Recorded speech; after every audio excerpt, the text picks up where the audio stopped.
Hola, buenas tardes. Pude comprobar. Bueno, de todo pido un problema técnico por estos 13 minutos de retraso. Así que bueno, seguramente esto tarde. Espero que puedan llegar al final. La idea del webinario es, yo voy a dar el tema, voy a hablar un poquito del tema, son 50 minutos aproximadamente, y al final voy a responder las preguntas que tengan. De todas maneras, la idea es poder responder a todos para que todos puedan escuchar las respuestas. Si llegaron a quedar algo, igualmente las voy respondiendo también por email. Bueno, no me presenté, pero yo soy Viviana Guzmán, soy socio de Acribis y directora técnica sustituta del laboratorio de calibraciones y responsable técnico del área de mapeos térmicos. El objetivo de la presentación de hoy es hablar específicamente de mapeos térmicos en áreas de almacenamiento, como su título lo indica. Por lo tanto, no incluye lo que es heladeras y freezer pequeños, no incluye transporte, no incluye otro tipo de equipos en los que se hacen mapeos, que en todo caso son temas que se darán aparte. Si les interesa, después nos los hacen saber, pero es distinto el tratamiento, son distintos los requerimientos, entonces en un webinario pequeño no se puede incluir todo. El objetivo además es que tengan una idea, sobre todo con tanta inquietud que surgió el último tiempo, en los últimos meses, por la nueva resolución de ANMAT, que empezó a exigir los mapeos térmicos en droguerías y en distribuidoras de medicamentos, que tengan un poco más claro qué es un mapeo térmico, para qué se hace, por qué lo hacemos, por qué ANMAT está exigiendo esto, qué lógica tiene y qué es lo que se espera que hagan, ¿sí?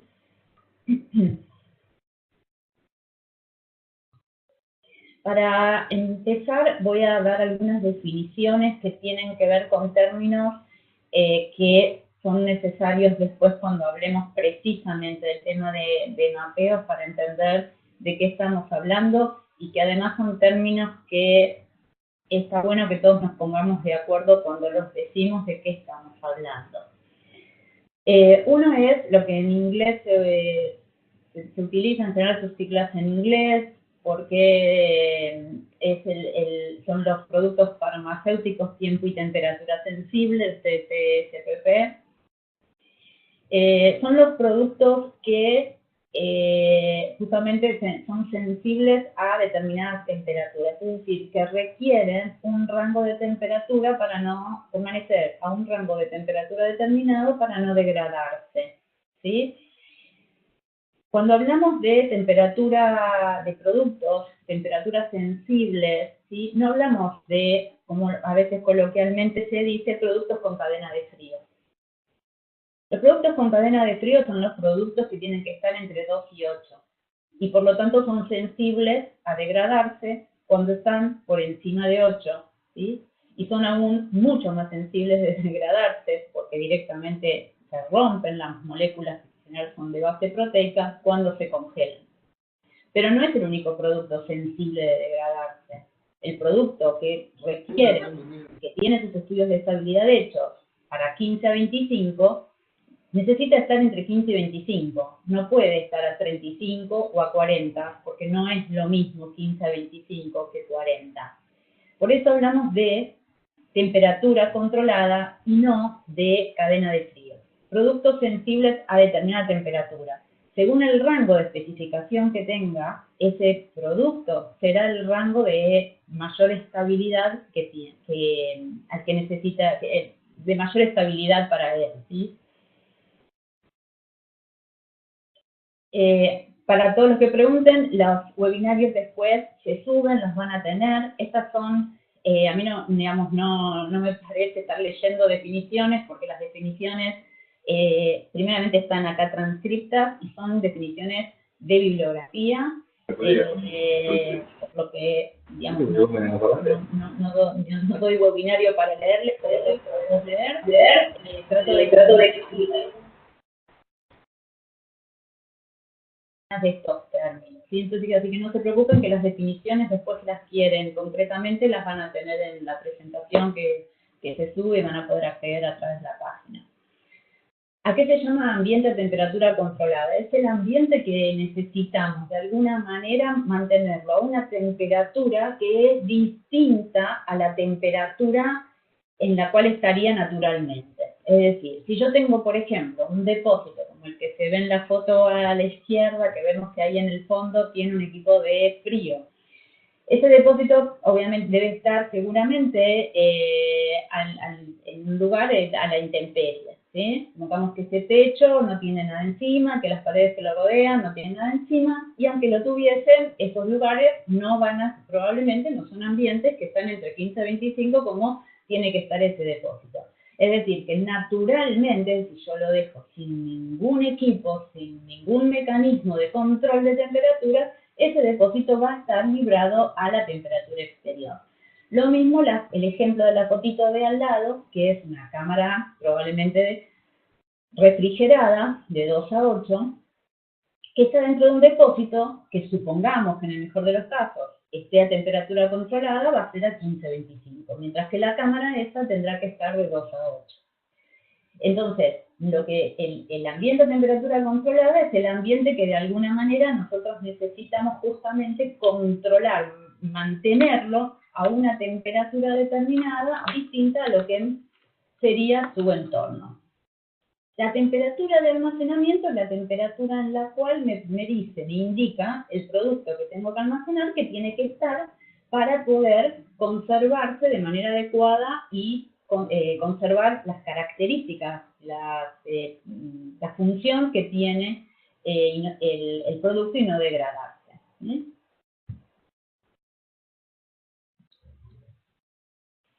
¿Cuál es la diferencia entre controlar y monitorear? Estos son dos términos que muchas veces se usan incluso como sinónimos y no lo son. Controlar la temperatura es lo que dijimos que hacíamos recién en las áreas de temperatura controlada. Yo utilizo un equipo, ¿sí? Empezamos por un sensor, que sería como se ve acá en la foto. El sensor es el que siente la temperatura, ¿sí? A través de él se va a, digamos, el sensor siente qué temperatura tiene, lo transmite a la electrónica y esa electrónica va a generar una respuesta en algún equipo para que enfríe, caliente, prenda, o apague. ¿Sí? Entonces ahí lo que hace es controlar la temperatura. El equipo de al lado es un sensor de monitoreo. Lo que hace es medir la temperatura y registrarla o mostrarla en un display o como quieran, pero digamos, lo que hace es registrar la temperatura. Ese registrador, que a mí me sirve para evaluar un histórico, lo que fuese, no toma ninguna acción. A lo sumo puede tomar una acción de alarma, pero la alarma no es un controlador, ¿sí? Cuando uno dice, no, lo controlo con un sistema de alarma, no controlo.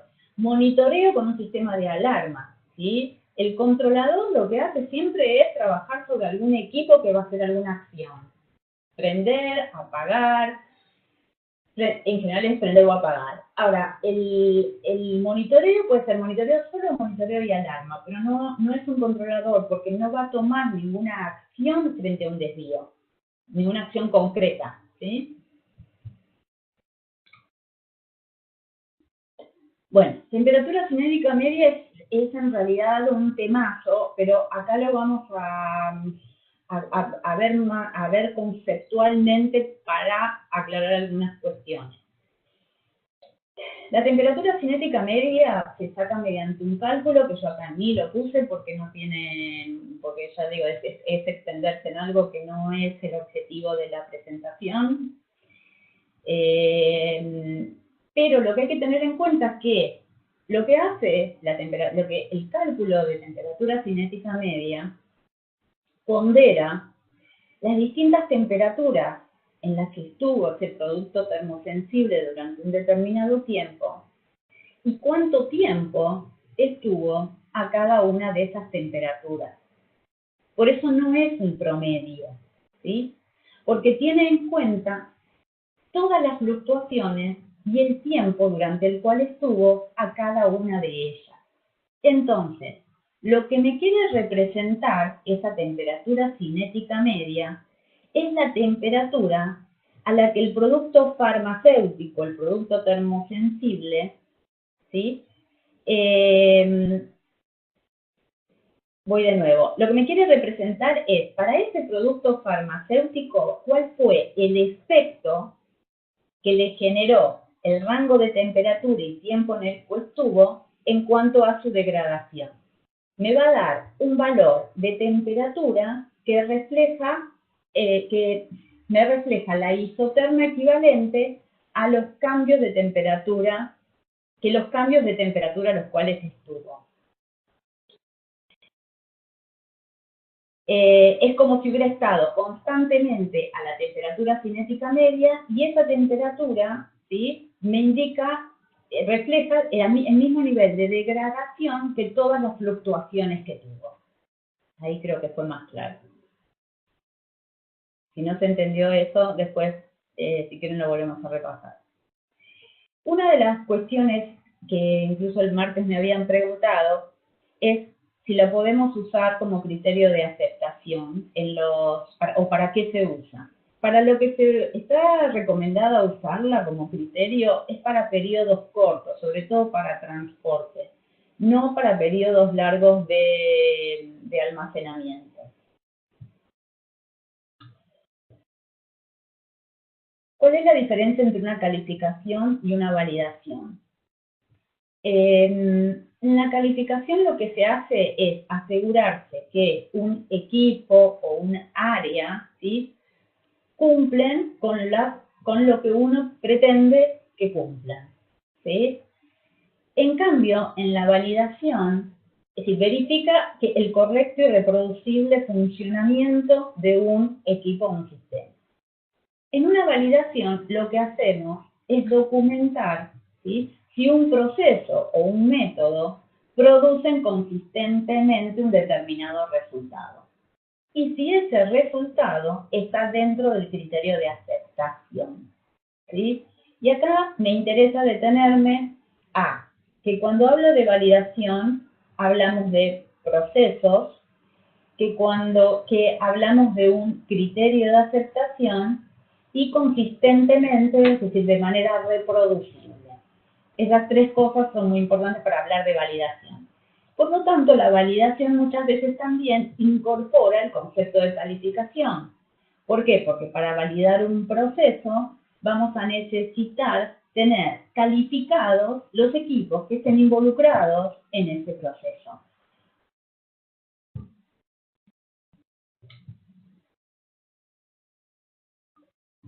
Mapeo. Esta es una definición que aparece en un documento de la WHO.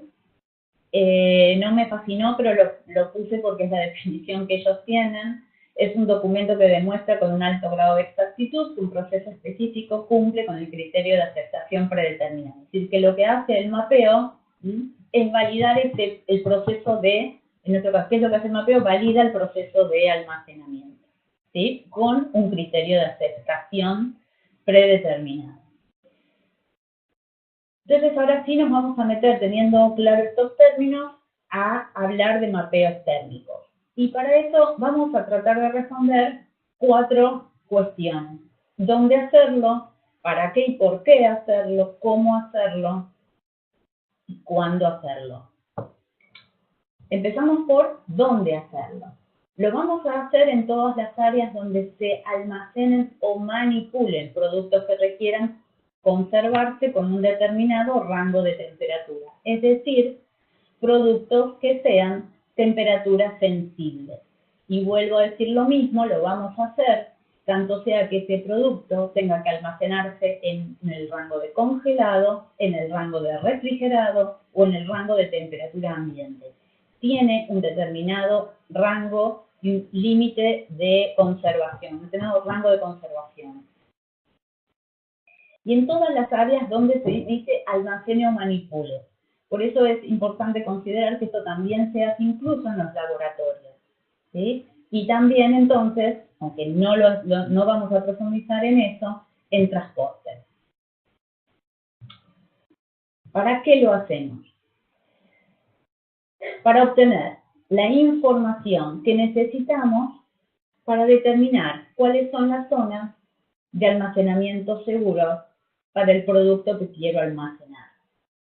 ¿Qué información necesitamos tener para asegurarnos esto? Necesitamos saber si la homogeneidad y la distribución, conocer la homogeneidad y la distribución de temperatura en ese ambiente. Es decir, si todo mi ambiente cumple de manera pareja, ¿sí? Cómo están distribuidas las zonas frías, las zonas calientes. Si puedo, esto me va a determinar si lo puedo usar todo al ambiente que pretendo utilizar o no, y si lo puedo usar todo el año o no. Me va a determinar cuál es el punto frío y el punto caliente. Para hablar de punto frío y punto caliente, primeramente el mapeo tiene que estar dentro los resultados del mapeo tienen que estar dentro del criterio de aceptación. Si los límites del mapeo no están dentro del criterio, no hay criterio, si no se cumple con el criterio de aceptación, entonces se hablará de máximas y mínimas, ¿sí? Punto frío y punto caliente, ya sabemos que tenemos un área que cumple con el criterio, o al menos una zona dentro de ese área que cumple con el criterio, y entonces voy a determinar cuál es la zona más fría y cuál es la zona más caliente. Y eso es uno de los objetivos, casi más importantes que tenemos en un mapeo, porque eso es lo que nos va a determinar dónde poner los sistemas de monitoreo y alarma. ¿Por qué? Porque si yo no ubico mi sistema de monitoreo y alarma en esos puntos más críticos, y lo ubico en una zona donde media, digamos, de temperatura, cuando a mí esa zona me demuestre que el ambiente se fue de rango, yo ya voy a tener todo el resto del ambiente fuera de especificación a cerrar. Puede ser incluso que esos puntos fríos y puntos calientes cambien según, sobre todo, obviamente, en un depósito, puede ser que esos puntos fríos y calientes no sean los mismos en invierno y en verano. Eso es un motivo también por el cual, después vamos a ver en el cuándo, pero ya me adelanto un poquito, es recomendable, muy recomendable, hacer los mapeos de depósitos en invierno y en verano. Entonces, me va a determinar los puntos de monitoreo y alarma, me va también a ayudar a ubicar el sensor del controlador, y eso lo vamos a ver después en algunos ejemplos, donde ¿qué pasa? Si yo tengo el sensor del controlador en una zona caliente, lo que puede pasar es que el equipo de frío enfríe demasiado a todo el resto del área, ¿sí? Hasta que corta. Entonces, o si lo tengo en una zona muy caliente, también te puede pasar que entonces va a prender cuando en realidad todo el resto todavía está frío, y ahí corres riesgo de irte por debajo de 2 grados. Entonces, la ubicación del sensor del controlador, ¿sí? Fíjense que hablamos, como repasando un poquito los conceptos. Por un lado, ubico los puntos de monitoreo de alarma. Por otro lado, ubico el sensor del controlador. ¿Sí? Dos cosas totalmente diferentes. Ubico el sensor del controlador de manera que el equipo de frío o de calor funcione adecuado para mantenerme el ambiente en el rango del criterio de aceptación. También la información que me va a dar es identificar las fuentes de los desvíos, que puede ser una entrada de aire, una ventana, poca aislación del techo, bueno, algún caño nos ha pasado, no entendíamos por qué un punto caliente, hasta que vimos con la gente del depósito que por detrás de una pared corría un caño de agua caliente. y calentaba mucho una zona de así, entonces identificar cuál es la fuente del desvío que encontramos. Y hacer recomendaciones y mejoras. En un informe de mapeo térmico, ¿sí? Uno va a hacer una, entre comillas, una foto de cuál es una descripción de qué es lo que vio, va a dejar bien claro si hubo máximas y mínimas, va a dejar bien claro si hubo puntos fríos y calientes, ¿sí? Y luego va a hacer alguna recomendación de si hay que cambiar el sensor del controlador, si hay que cambiar la histéresis del equipo de frío, si no alcanzan las frigorías, si no se puede cargar tanto, si hay que tapar una pared, una ventana, si hay que aislar un techo, bueno, etcétera. O anular una parte del depósito.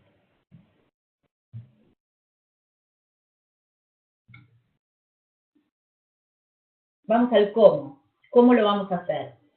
Lo primero que se hace es preparar el protocolo. Luego se procede a la ejecución, luego la elaboración del informe y luego la implementación y cambios y repetición si fuese necesario. Vamos a ver de qué se trata el protocolo. En el protocolo se hace un registro de participantes. Los participantes pueden ser todos por parte de, digamos, si ustedes contratan a una empresa para que lo haga, los participantes del protocolo pueden ser solamente armado por la gente del equipo de gente de la empresa que contratan, o puede haber también participación de gente de la empresa que contratan, más alguien de la empresa cliente que colabora con la realización del protocolo, ¿sí? Si ustedes hacen el protocolo ustedes mismos, porque van a hacer, la misma empresa hace sus propios mapeos, bueno, habrá gente de la misma empresa. Lo importante es que siempre tiene que haber, alguien responsable de la empresa que apruebe el protocolo. Sea lo hagan ustedes mismos o lo tercericen, un responsable técnico de la empresa tiene que aprobar el protocolo, porque es quien va a determinar, bueno, si esto es lo que quiero hacer con este criterio, en este lugar.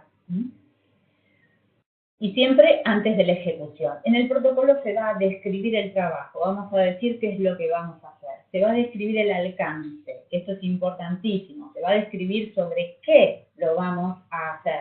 Lo vamos a hacer, por ejemplo, en el depósito número 2, ubicado en el 5º piso de la planta, de la empresa, ¿sí? Con un equipo de tantas frigorías, con un set point de tanto, y la descripción del lugar donde se va a hacer, y por eso va un plano con la ubicación también, al que después se suma la ubicación de los sensores, porque también vamos a decir dónde vamos a poner los sensores. Sí, el alcance es muy importante describirlo bien. ¿Por qué? Porque si no describo sobre qué hago el mapeo no sirve, no sirve. No es algo que pueda reproducir y documentar, no lo hace robusto. Se describe el objetivo.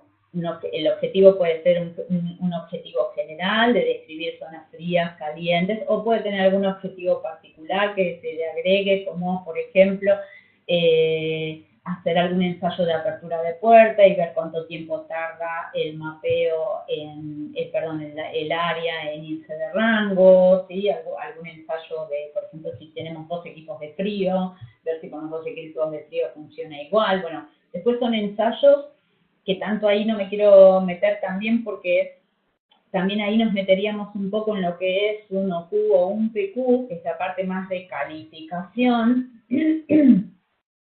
que también lo voy a dejar un poquito al margen para explayarnos si es necesario en alguna otra charla. Pero se puede agregar algún ensayo también ahí. Si no, digamos, el objetivo básico de un mapeo, es determinar si mi área cumple con el rango de temperatura, con el criterio de aceptación que yo le quiero dar, 15 a 25, 2 a 8, menos 25, menos 15, determinar los puntos fríos y calientes. Bueno, acá, a ver, voy a volver, para que no nos mareemos. Habíamos dicho que tenemos, en el cómo preparamos el protocolo, ejecutamos, ahora estamos en el protocolo, ¿sí? El protocolo tiene todo esto. Yo ahora me voy a explayar en la parte de metodología. ¿Sí? Voy a describir un poco este cuadro de metodología, que es uno de los puntos que se describen en el protocolo. En la metodología, ¿qué tenemos que tener en cuenta? Por un lado, la selección de instrumentos que vamos a utilizar. Los instrumentos que vamos a utilizar tienen que ser data loggers, es decir, registradores digitales, ¿sí? Pero no cualquiera. Tienen que tener ciertos requerimientos. Por un lado, la capacidad, ¿sí? Que es la memoria que tiene ese data logger. ¿Por qué? Porque la frecuencia de muestreo en un mapeo no puede ser mayor a los 15 minutos. 15 minutos o menos. ¿Y cuánto tiempo lo vamos a dejar? 72 horas, 5 días, 7 días, 10 días, eso después vamos a hablar bien de cuándo, ¿sí? Pero en función de cuánto tiempo lo voy a dejar y que la frecuencia de muestreo no puede ser mayor a 15 minutos, tengo que tener en cuenta que la memoria me alcance. De ninguna manera yo puedo cortar no puedo bajar los datos y volver a programar, eso ni hablar. Por otro lado, esos data loggers tienen que estar calibrados en un laboratorio acreditado. En Argentina es un laboratorio INTISAC o laboratorio de la OAA, en 3 puntos, ¿sí? Que involucren el rango de medición que voy a hacer. Ejemplo, si vamos a hacer un mapeo en un área, en un depósito 15 a 25 grados, tengo que tener el equipo calibrado en un punto cercano a 15, en un punto cercano a 20, en un punto cercano a 30, 20, 25 y en un punto entre 30 y 25. Tengo que tener los 3, los 2 extremos, que el del medio, calibrados. Y en cada uno de esos puntos, la exactitud el error de la medición en cada uno de esos puntos tiene que ser menor o igual a 0,5. Tenemos que describir en la metodología, sigo con la metodología, ¿sí? Entonces, por un lado vamos a elegir el data logger en función de todo lo que vimos recién. Vamos a armar el equipo de trabajo que va a hacer que va a hacer todo el trabajo. Y ese equipo de trabajo tiene que tener dentro del sistema de calidad la capacitación correspondiente y el registro de firma. Vamos a caracterizar el área mapeada. Eso lo vamos a hacer en un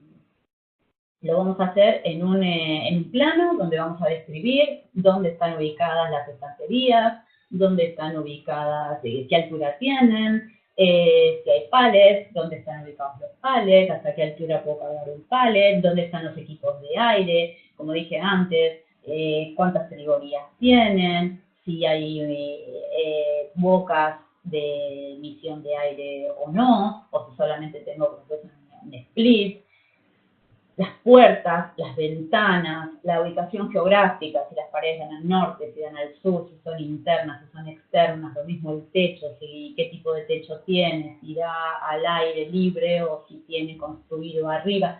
Todo lo que me ayude a entender, y el concepto es todo lo que me ayude a entender lo que puede pasar ahí adentro. Creo que a veces es más fácil pensarlo así que ver cuál es el listadito que me ponen en la bibliografía. Yo necesito la información, siempre digo, hay que pensar toda la información que uno necesite para entender, para poder interpretar qué es lo que pasa ahí adentro con la temperatura, con la distribución del aire. Vamos a definir el criterio de aceptación. El criterio de aceptación, como dijimos antes, va a depender de qué quiero almacenar ahí. ¿Sí? Depende cuál sea el rango del producto, va a ser mi criterio de aceptación. Ubicación de los sensores, bueno, y con respecto al criterio de aceptación, ahora sí por ahí les cierra más el comentario que hice de MKT.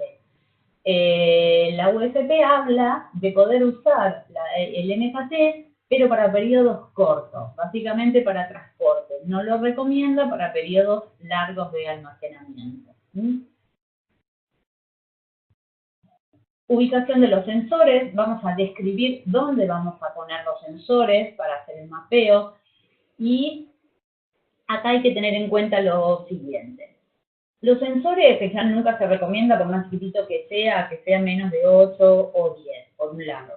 Y por otro lado hay que tener en cuenta que hay que poner un sensor cada 5, en lo largo y a lo ancho, cada 5 a 10 metros lineales.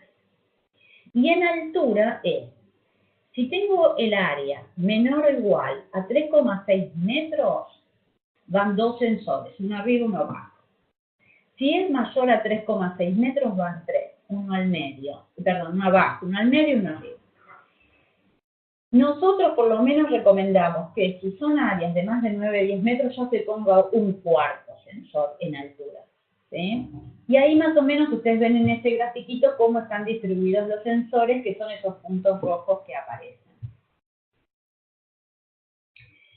Se debe registrar qué sensores se van a usar, dónde se van a usar, ¿sí? En dónde se van a poner.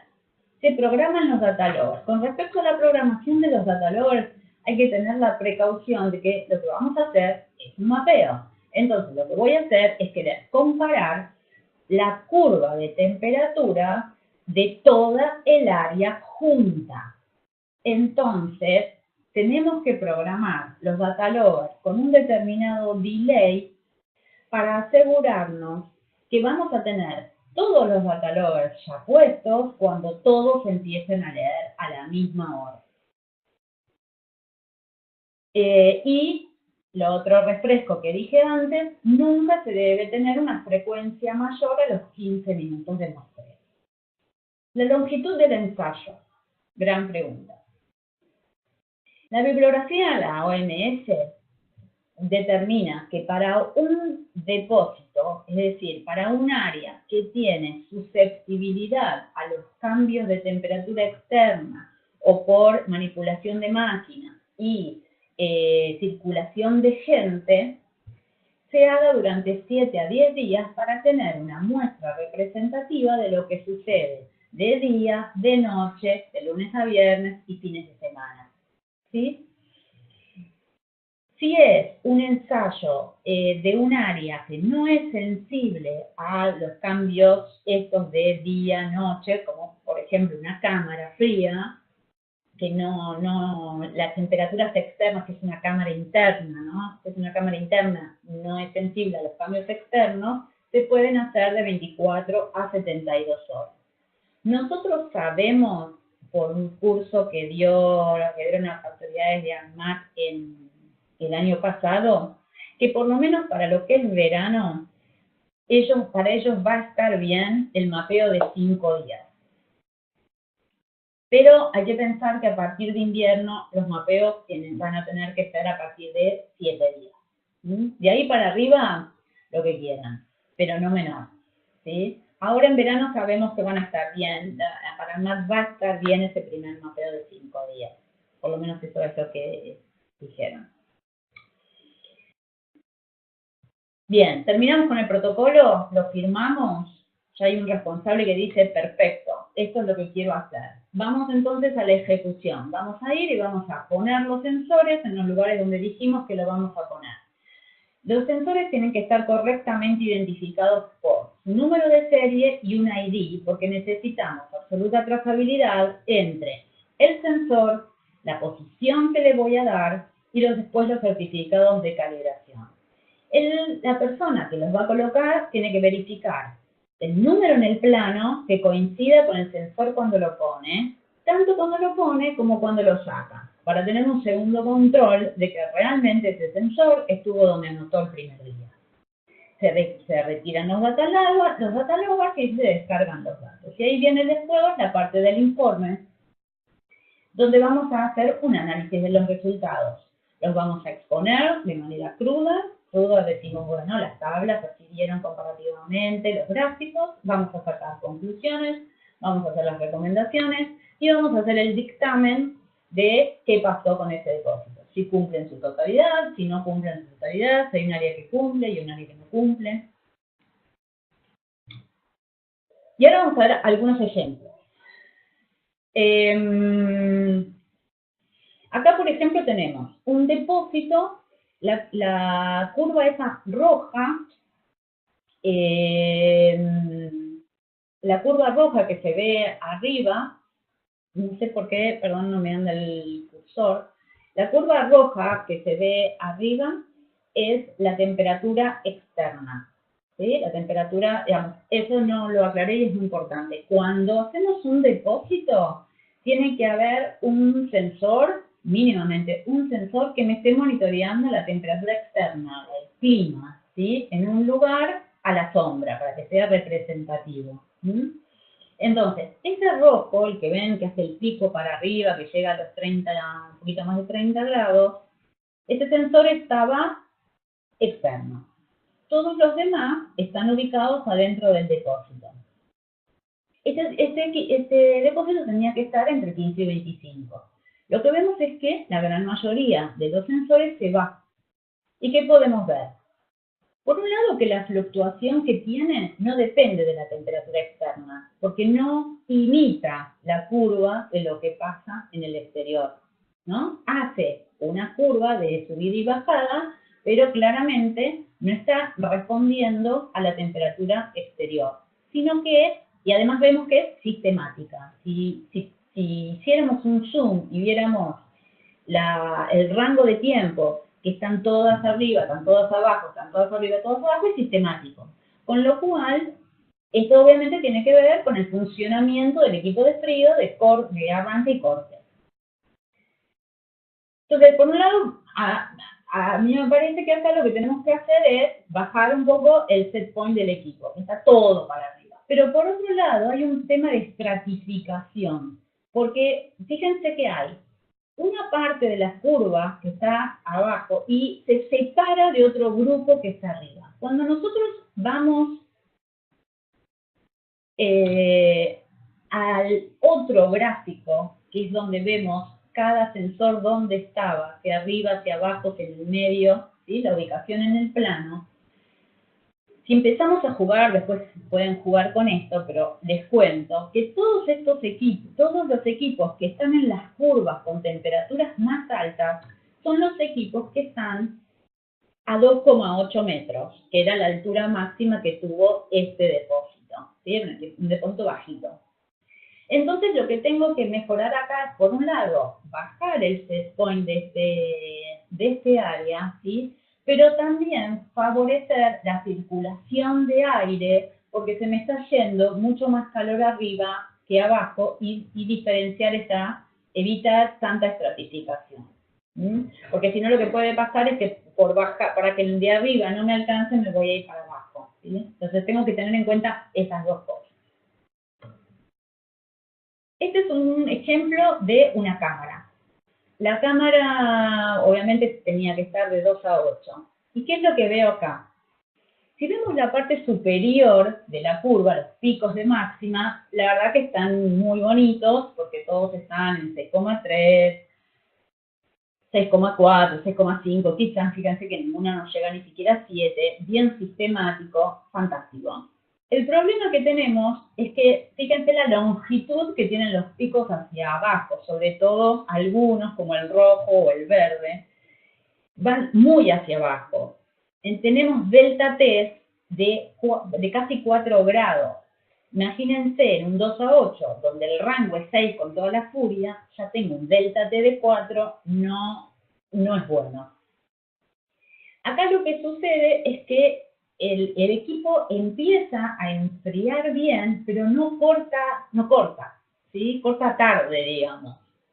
Entonces, lo que puede pasar es dos cosas hay que ver. Hay que analizar dónde está el sensor del controlador y revisar lo que se llama la histéresis del equipo de frío.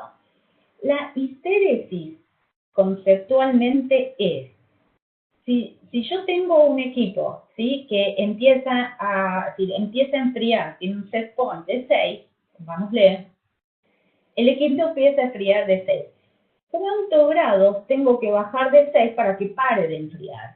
Esa es la histéresis.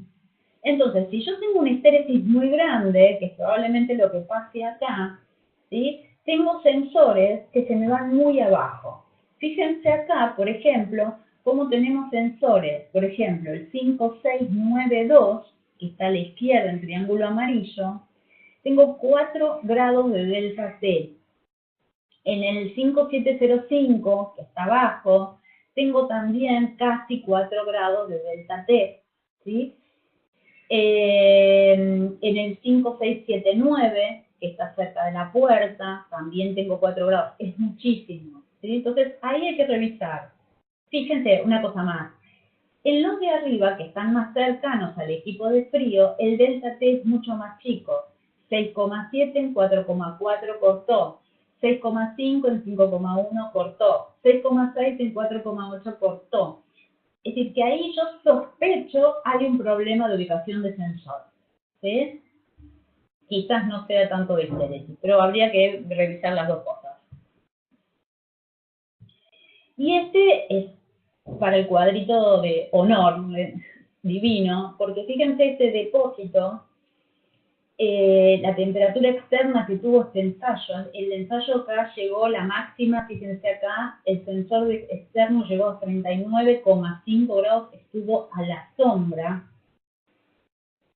y hay partes del depósito que le dan el sol, incluso tiene una ventana, que mal no recuerdo, y sin embargo, fíjense cómo lo planchado que estuvo el depósito, totalmente ajeno a las fluctuaciones de temperatura exterior y manteniéndose perfectamente en su rango de 15 a 25. Acá sí, ven, claramente hablamos de un punto frío y punto caliente. Los puntos calientes van a ser esas curvas ahí, esas dos curvitas aisladas que van prácticamente juntas, probablemente la amarilla más que el azul. ¿Por qué? Porque es la zona más caliente dentro de un mapeo que es perfecto, ¿sí? Y después el punto caliente, sí, el punto frío va a ser seguramente la curva más verdecita que está abajo, que se mantuvo siempre en el límite inferior, pero siempre dentro del rango. Entonces, es en esos dos puntos donde en este depósito van a tener que estar los sensores de monitoreo y alarma.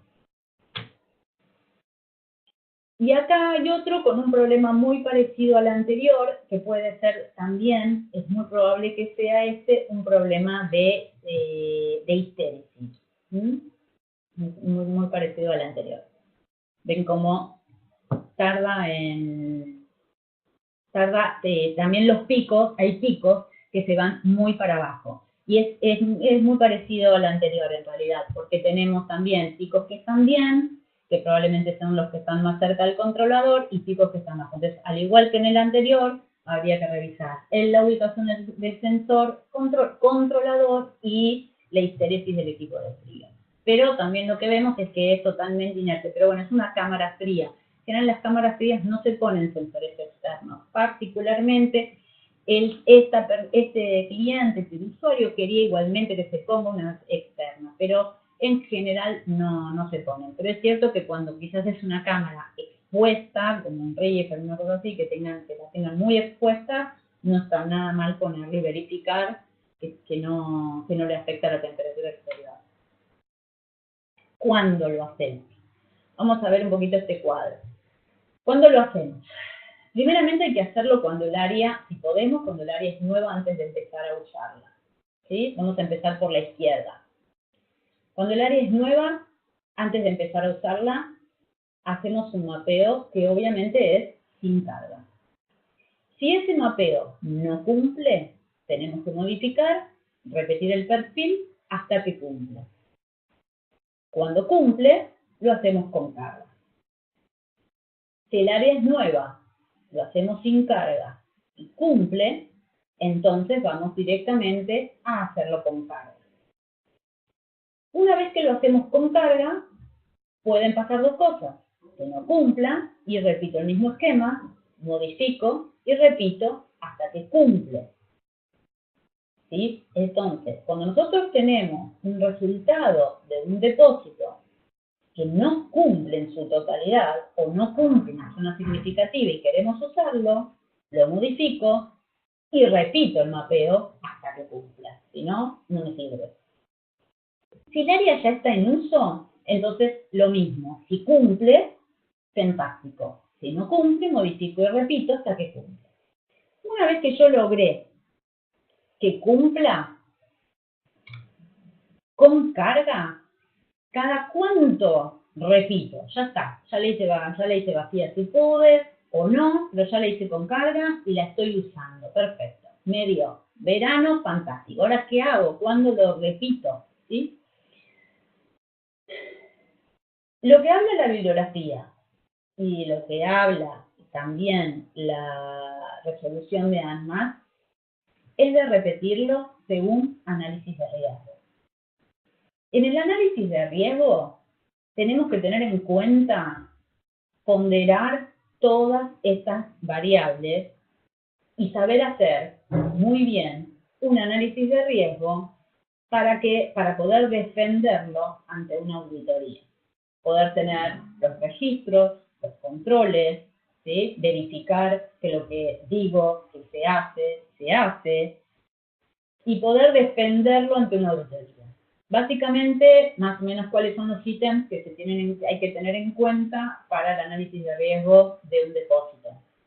Las expectativas regulatorias, si tuve observaciones tanto de la autoridad como de auditorías internas, evaluar del monitoreo qué resultados obtuve, si tuve alarmas, cuántas alarmas, de qué magnitudes, si tuve cambios en los POEs, si tuve cambios en los sistemas de monitoreo, en el sistema de control o en el equipo mismo de frío-calor, si tuve cambios estructurales, ¿sí? Tiré abajo una pared, puse una ventana, saqué una ventana, puse una aislación en el techo, abrí un portón, si tuve cambios de distribución de carga, que antes tenía pallets y ahora tengo estantes. Y cuando lo hice, trabajaba con cajitas de 20 por 20 y ahora cambié mis clientes, tengo un cliente nuevo que me trae cajas de, no sé, de 1 metro por 1 metro. Entonces, todas estas cuestiones las vamos a tener que poder ponderar en un análisis de riesgo para evaluar cuándo hacerlo. De lo que recomienda la bibliografía, sí, es en los ambientes sujetos a sensibles a cuestiones, digamos, de temporadas, hacerlo en invierno y en verano. Nunca dejar de hacerlo más tiempo que 3 años. Como máximo cada 3 años hay que hacerlo si uno puede defender con un análisis de riesgo que lo hace cada 3 años. Si uno no puede defender con un análisis de riesgo que lo hace y justificar ante una auditoría, que puede hacerlo cada 3 años, hay que hacerlo, y no quiere tener observaciones de la autoridad sanitaria, habrá que hacerlo anualmente. Estas son básicamente las cuestiones que ANMAT está pidiendo en la 2069 con respecto a este tema. Realizar el perfil antes de utilizar el área, obviamente, si ya está en uso, está en uso. Repetirlo según la evaluación de riesgo, que es lo que hablamos recién. Que el ambiente esté monitoreado de manera continua, con alarmas y con equipos que estén calibrados en laboratorios acreditados, en Argentina, OAA o INTISAC.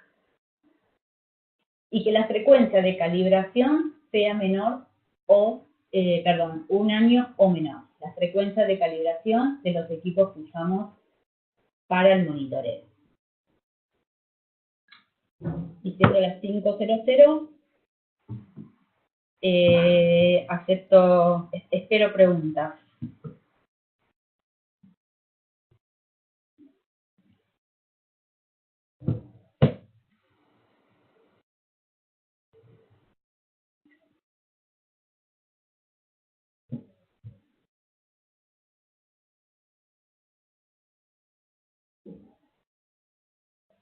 ¿No hay dudas? Me muero. O fui muy clara o no se entendió nada.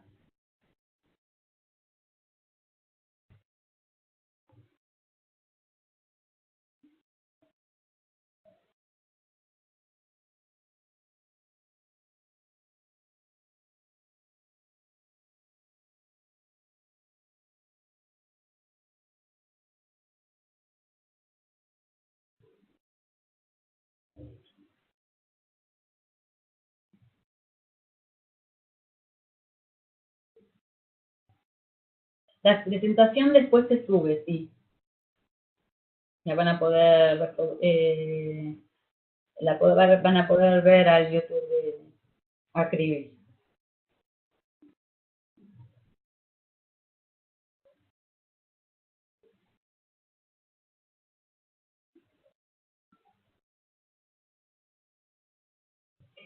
Alejandro pregunta, ¿la cantidad de sensores depende del volumen del área? ¿Hay alguna normativa? No, Alejandro, normativas, espera, vamos a la primera pregunta es sí, la segunda es no. Sí depende del volumen del área, ¿sí? Es lo que había dicho, lo había comentado antes, que se recomienda poner cada 5 a 10 metros lineales un sensor. Supongo que hablas de la cantidad de sensores para el mapeo, ¿no? Si hablas de la cantidad de sensores para el mapeo o para el monitoreo, no me queda claro. Pero supongamos que hablas del mapeo, si querés contestarme eso y lo verificamos. Si hablas del mapeo, la cantidad de sensores para el mapeo son 1 cada 5 a 10 metros lineales y nunca menor de 10 sensores, o 8 o 10, aunque el lugar sea pequeño, y en altura es hasta 3,6 metros 2, más de 3,6 metros 3, y la verdad que es recomendable más de 9 metros 4. Normativa con respecto a... no hay, no es un proceso normatizado el mapeo, ¿sí? Sería más fácil en realidad, no hay una receta que seguir, hay bibliografía.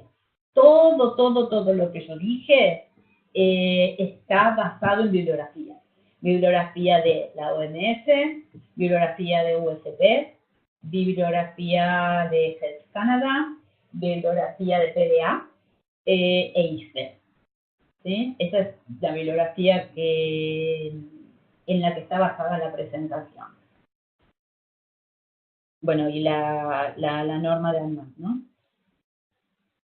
Sensores para el mapeo. Bueno, ok, Alejandro, entonces creo que quedó contestada la pregunta. A ver si hay alguna más. Bueno, nada más por ahora. Bueno, espero que lo hayan entendido. Cualquier consulta pueden enviarnos a info@acrimet.com. Y lo mismo si llegan a tener sugerencias de nuevos webinarios para nosotros, bienvenidas las ideas y las inquietudes que puedan tener en el área de ensayos y también de calibraciones y de equipos de Acrimet. Muchas gracias a todos, que terminen bien la semana.